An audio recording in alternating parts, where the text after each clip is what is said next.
What is going on, YouTube? It is Mr. Ferguson here once again. Thank you guys so much for coming back for another video here in Central North Carolina. Appreciate all the support, the likes. We got our first mow in the last video. We've got down our first application of fertilizer, and previous to even that, we've got our first application of pre-emergent down. And so we need to be watching again, and this is something I'm just, as I'm making the video, thinking, oh crap, I need to be watching the soil temperatures in this warming streak, because we do, for myself, want to apply a second application of pre-emergent when temperatures get around 68 degrees, approaching 70 degrees. 65-ish is when we should begin mowing. Per the lawn care nut, per his lawn care plan, he recommends somewhere around 65 degrees mowing. We're probably getting around there, and when we start getting north of 65 degree soil temps, we want to start looking at that second app of prodiamine. So keep that in the back of your mind. But thank you for tuning in today. If you're new, I am not a professional. I'm just a regular guy living in Central North Carolina with a fescue lawn who wanted to have a nice yard and have taken some advice from professionals off YouTube and from just reading the labels, listening to the comment section here of professionals, lawn care workers, and we've been pretty successful in the lawn that you see behind me. There you can see our first mow of the season behind me, which looks pretty cool, looks pretty good. I know it can only get better. We can get more fert.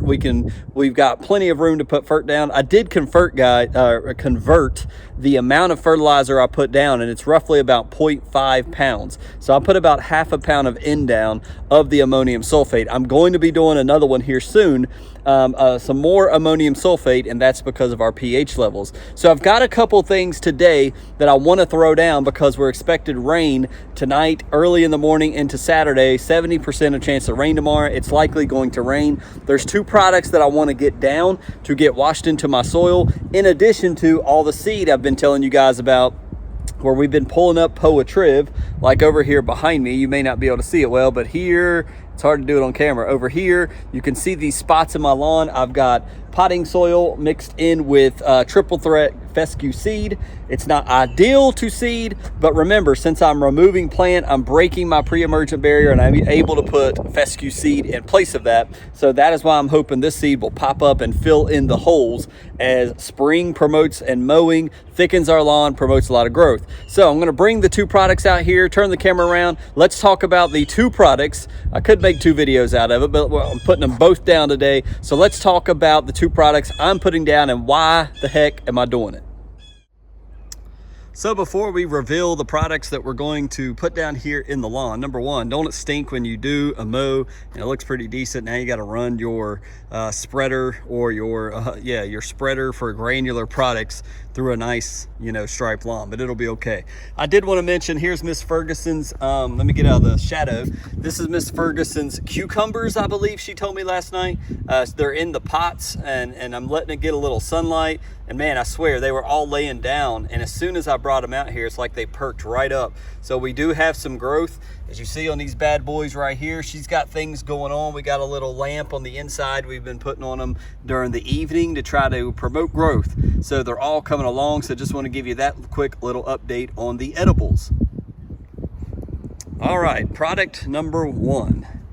You guys know that we did a soil test recently, and my soil test talked about a high pH. Now, one of the things that does help with the high pH being at 7. Now, 7 is not the end of the world. I understand a lot of people comment and 7's not bad, Mr. Ferguson, and you're right, but it's only going to go up, I feel, because I looked at past soil tests and it's been like 6.5, then it was 6.8, and now we're at 7. We've got to start pulling it down. So I want to get it way back down to 6.4, 6.5, and I can relax for a little bit. That's the goal. So the first thing I'm going to do to combat that is from Jonathan Green, and I recommended that. I believe I talked about it on the channel.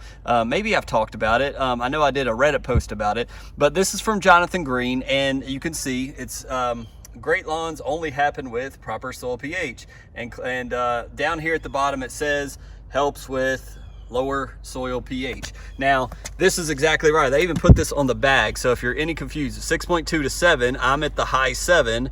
You're okay. So I'm in the good range, but I'm trying to get this thing back down to over here because slightly acidic is what is ideal. I don't want to end up here with alkaline soil, and this is made for alkaline and hard soils. So I'm right on the edge, so I hope applying this is going to bump me down a little bit, and I'm going to see on my next soil test how much does applying this make a difference, if anything.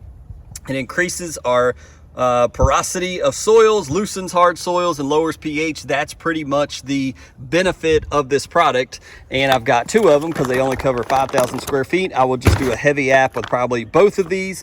And it talks about some directions on the back. Of course, Jonathan Green has their own little program here that you can start in the spring, the late spring, the summer, and you can look those up if you're interested. I will link these if you're like me, you're getting close to high, you want to bring it down some, this is something you're interested in. I'll link them below if you're interested. But it talks about feeding your soil, why use it for hard, compact soils. Obviously, if you're not aerating and you're new to the game, this is something that can, this is for hard soils and can help with that.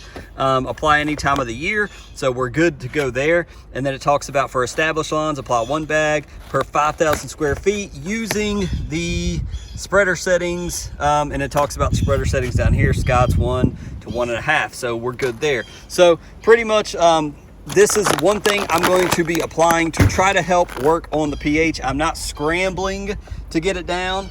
I just want to not forget about it and get lost in fungicides and lost in other things and fertilizers. So this bad boy, we're going to bring up the spreader here soon, and we'll be throwing down Jonathan Green Mag I Cal Plus. Another part of our soil test that revealed to me was to retain nutrients in my grass, it was in the lower section, which they recommend you need more organic matter in your soil to be able to help for your grass and for the soil, for organic, to hold nutrients in the soil and be able to push that to the plant. How was that retained? Well, I bought another product from the Andersons called Humichar, Naturally Building Healthy Soils. It's a soil amendment with humic acid and biochar. Now, I did not get it for any reason for the humic acid, but more for the biochar and the fact that it's naturally for building organic matter in the soil. It increases micronutrient uptake, which is what I need to work on in my lawn per my soil test. All soil types and turf types all season, penetrates root zone with DG technology. It's subtype of technology in their product here. And I haven't looked at this, but let's look on the back here. We'll just read the little thing here. Humichar is carbon-based soil amendment containing 50% high-quality humic acid and 50% granulated biochar. This combination of material provides the benefit of the quickly available humic acid and the long-term soil building qualities of the biochar that will last for decades. Both humic and biochar add carbon into the soil and increase microbial activity, resulting in greater nutrient holding in the soil and better processing in the plant. It's almost like it's built exactly for people that have low OEM, I think is what the soil test said. I'll have to put the soil test up. Maybe if I'll put it up over here to the right on this side, Mr. Ferguson, I can show you what I'm talking about. And here we go. This is what I'm talking about. The properties are low. We're trying to put more organic matter into the soil so we can retain the micronutrients and send it properly to the plant. So there we go. And then it just gives you more. Apply product to dry foliage. Fill and adjust your spreader to the recommended rate using spreader settings to the table right. For even application, be sure to walk a steady rate. We know that. And then blah blah blah, it goes in 2 to 10 pounds per cubic yard of soil, and that's about it. This will cover 12,000 square feet. I was reading up on it. Let's see, 40 to 200 pounds per acres per year. Apply 1 to 2 pounds per 1,000 square feet at any time during the growing season. It can be applied aeration, blah blah blah. So 1 to 2 pounds, so you're talking about 16 pounds roughly. For me, 16 pounds most per for the whole entire yard, and this bag is 12 pounds. So I'm totally fine. Even though this covers 12,000 square feet, I can do this whole 12 pounds equal in the yard, and that's what I'm going to do. And then when we, again, with both of these products, when we do our soil test, we're going to see, did we move the needle at all? Is this going to be an ongoing process? I don't expect to just put this down and walk away and say, my pH is good now. That's not right. That's why we constantly encourage those on YouTube that do it. I think it's very important. Do a soil test. See where we are. Let's continue need to put products down in addition to biostimulants if you're interested in that. See where our N is. Everybody's concerned about N and iron and all the things that make our lawn look great out here, right? But we do need to have a great pH, even as this little graphic shows on the bag. We want to be in this range, and if you're high, we need to start working on bringing it back down slowly, bit by bit. So it says we can apply this twice a year. That's what Jonathan Green recommends. We may do another application in April, but I do want to put some of this down, get it in the soil, because I do want to do another soil test soon to find out if it's made a difference. It may be too early to see on the next soil test I do. That's why I'm trying to wait till maybe after March, April, mid-March, and then maybe we'll do another application before around the time we do the soil test. I don't know, we'll work it out. But these are the two products from the Anderson. I'll also link this guy below. Humichar, if you need to add some organic matter, if you need a soil amendment like I need it, I'll link it if you're interested. And also if you have high pH. Now remember, if you've got low pH, if you're below 6.2, they make a totally different Jonathan Green product to raise it, but I would recommend lime. It's what I used. I believe you can absolutely get it cheaper for $4 a bag at Lowe's or Home Depot. I would go lime, but if you're interested in Jonathan Green because you like them, they do make a product to raise your pH as well.